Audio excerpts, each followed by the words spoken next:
Hey guys, in this video, we're going to take a look at how you can set the Samsung Internet search engine to Google, Yahoo, Bing, or DuckDuckGo on the Samsung Galaxy S22 series.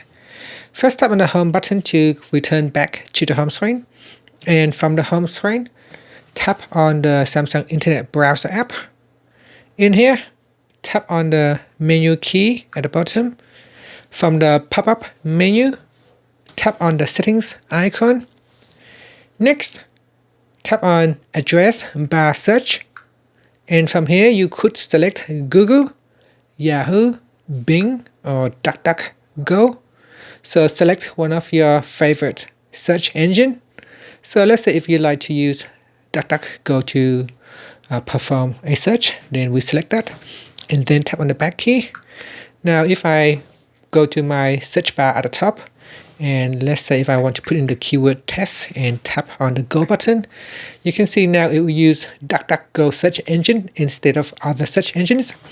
And that's it. Finally, you can tap on the home button to go back to the home screen.